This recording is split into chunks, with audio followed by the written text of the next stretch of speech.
వారిని నేను సూటిగా అడిగాను, సిట్ వాళ్ళని, మీరు ఫోన్ ట్యాపింగ్ మీద ఏదో విచారణ చేస్తున్నారు కదా, దయచేసి మీరు చెప్పండి, ఈరోజు రాష్ట్రంలో మా ప్రతిపక్ష పార్టీ నాయకులు, మా ఎమ్మెల్యేలవి, మా నాయకుల ఫోన్లు ట్యాప్ కావడం లేదా చెప్పండి మీరు అని అడిగిన. వాళ్ళు మాకేం సంబంధం, మాకు తెలియదు అని నీళ్ళు నమ్ములుతున్నారు తప్ప కావడం లేదు అని చెప్పే పరిస్థితి లేదు. రెండవది నేను అడిగాను, ఒక మంత్రి గారు స్వయంగా నా ఫోన్ ట్యాప్ అవుతుంది, నేను మీతో మాట్లాడలేను అని జర్నలిస్టులకు చెప్పుకునే దుస్థితి ఈరోజు ఈ రాష్ట్రంలో ఉన్నదా లేదా మీరు చెప్పండి అని అడిగిన.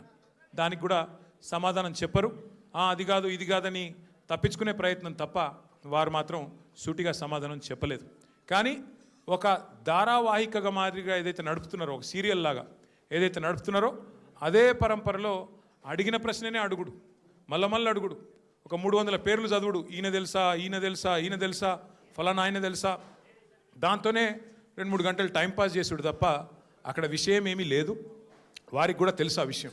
అందుకే నేను మళ్ళొక్కసారి ప్రజలకు, మా సోదరులకు, మా పార్టీ సోదరులకు, మా మీడియా మిత్రులకు కూడా విజ్ఞప్తి చేస్తున్నా, మేము ఒక పార్టీగా